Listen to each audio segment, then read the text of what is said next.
आज की वीडियो में हम जानेंगे कि शिशु की हेड डाउन पोजीशन क्या होती है और यह पोजीशन क्यों महत्वपूर्ण है और गर्भ में शिशु कब और क्यों सिर नीचे की स्थिति में लाता है। शिशु द्वारा स्थिति में बदलाव के संकेत क्या होते हैं और क्या इसे गर्भवती महिलाओं को दर्द होता है या नहीं। तो इससे जुड़ी सारी जानकारी आपको इस वीडियो में मिलने वाली है। तो ये वीडियो काफ़ी हेल्पफुल होने वाली है, तो वीडियो को आप बिना स्किप किए पूरा देखना, बिल्कुल भी स्किप मत करना। वीडियो स्टार्ट करने से पहले अगर आप पहली बार हमारे चैनल पर विजिट कर रहे हैं तो चैनल को कर लेना सब्सक्राइब और साथ में बेल आइकन को भी प्रेस कर लेना। तो चलिए वीडियो की तरफ बढ़ते हैं। सबसे पहले जानेंगे कि गर्भ में बच्चा सिर नीचे कब करता है। तो मैं आपको बता दूं कि प्रेगनेंसी के 34वें सप्ताह से अजन्मा बच्चा श्रोणि की ओर झुकना शुरू कर देता है और प्रेगनेंसी के 36वें सप्ताह तक अधिकांश बच्चे इस स्थिति में आ जाते हैं। यह पोजीशन नॉर्मल डिलीवरी के लिए महत्वपूर्ण होती है क्योंकि बच्चे का सिर, जो कि बच्चे का सबसे बड़ा हिस्सा होता है, और डिलीवरी के दौरान सबसे पहले बाहर आना चाहिए। इस पोजीशन को सेफेलिक पोजीशन कहते हैं और यह नॉर्मल डिलीवरी के लिए बहुत ही ज़रूरी होता है। अगर आपकी नॉर्मल डिलीवरी होने वाली तो सबसे पहले आपके बच्चे का जो सिर है वो नीचे आना चाहिए और वही सबसे पहले बाहर आता है, तो इसलिए बच्चे का सिर नीचे आता है। तो अब हम जानेंगे कि अगर समय पर शिशु सिर नीचे न करे तो इससे क्या होगा। लेकिन साथ ही यह ध्यान दिया जाना चाहिए कि बच्चे की गतिविधियों की प्रकृति अनिश्चित होती है, इसलिए भले ही बच्चा 36वें सप्ताह तक सिर नीचे की स्थिति में नहीं आया हो, लेकिन प्रसव के समय इस स्थिति में आने की संभावना होती है और कुछ मामलों में बच्चा प्रसव से कुछ समय पहले अपना सिर नीचे कर लेता है। इसलिए आप किसी भी तरह का स्ट्रेस और टेंशन आप बिल्कुल भी ना लें और अपनी उम्मीदों को कभी ना छोड़ें और शांत और संयमित रहे। मतलब कि आपको किसी भी तरह का स्ट्रेस और टेंशन नहीं लेना है 9वें महीने में, क्योंकि उस समय बच्चे के बाहर आने का समय होता है। क्योंकि अगर आप स्ट्रेस और टेंशन लेंगे तो इसका सीधा असर आपकी डिलीवरी पर पड़ सकता है।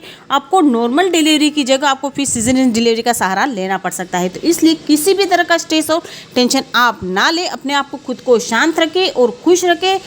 वो ऑटोमेटिकली बच्चा सिर अपना नीचे ले लेगा। जब उसको बाहर आना होगा तो वो अपनी स्थिति में आ जाएगा। तो इसलिए किसी भी तरह का स्ट्रेस और टेंशन आप ना ले।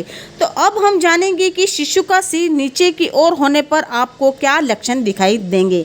मतलब कि अगर आपका बच्चे का सिर नीचे की तरफ हो गया है तो आपको क्या क्या लक्षण दिखाई देंगे या फिर क्या क्या महसूस होंगे वो मैं आपको बताऊंगी। तो शिशु के सिर नीचे करते ही आपको यह बदलाव दिखते हैं। जैसे पहला लक्षण, पेट का ऊपरी हिस्सा खाली महसूस होगा, जैसे कि बच्चा नीचे फिसल गया हो और पेट का आकार बदल जाता है और ऐसा महसूस होता है कि पेट नीचे लटक रहा है। मतलब कि ऊपर से आपका खाली हो जाता है, बच्चा नीचे की तरफ आ जाता है। तो इसलिए आपको ऐसा महसूस होता है कि हमारा बच्चा अभी निकल कर बाहर गिर जाएगा या फिर आपको नीचे ही भारी महसूस होता है।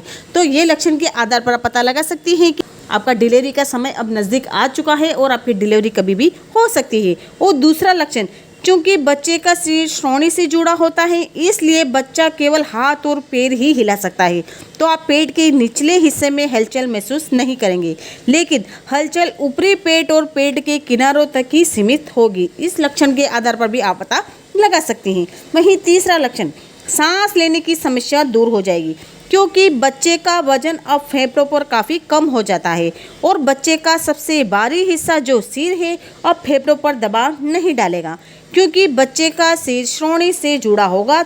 तो अब आपकी सांस लेने की समस्या में भी आपको अपने आप में सुधार देखने को मिलेगा। मतलब कि बच्चा ऊपर से नीचे की तरफ सरक जाता है तो आपको ऊपर हल्का महसूस होगा। और बहुत सारी लेडीज़ों को प्रॉब्लम होती है, बहुत सारी महिलाओं को प्रॉब्लम होती है प्रेगनेंसी के दौरान सांस लेने, क्योंकि ये समय ही ऐसा होता है, बहुत सारी प्रॉब्लमों का सामना करना पड़ता है हर महिला को प्रेगनेंसी के दौरान।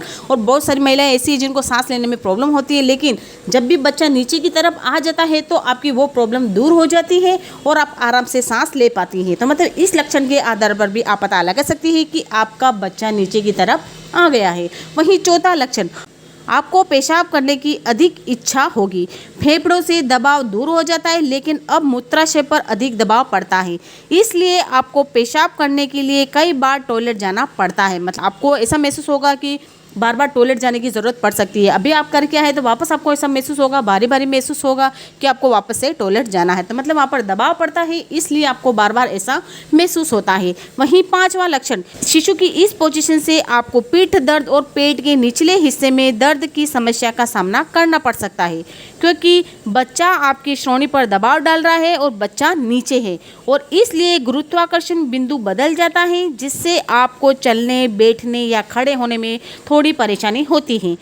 यहाँ तक कि आपको सोने में भी परेशानी होती है और इसके लिए आप प्रेगनेंसी पिलो का इस्तेमाल कर सकती हैं। तो मतलब कि इसमें मैंने कुछ आपको 5 लक्षण बताए, इन 5 लक्षणों के आधार पर पता लगा सकती हैं कि आपका बच्चे का जो सिर है वो नीचे की तरफ आ चुका है और आपका बच्चा जो है नीचे की तरफ सरक चुका है, आपका डिलीवरी का समय अब नज़दीक ही है।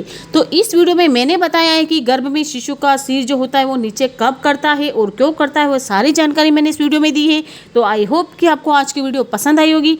अगर आपको आज की वीडियो थोड़ी सी भी हेल्पफुल लगी हो तो वीडियो को लाइक, शेयर, कमेंट जरूर करना और चैनल पर पहली बार विजिट कर रहे हैं तो चैनल को कर लेना सब्सक्राइब और साथ में बेल आइकन को भी प्रेस कर लेना।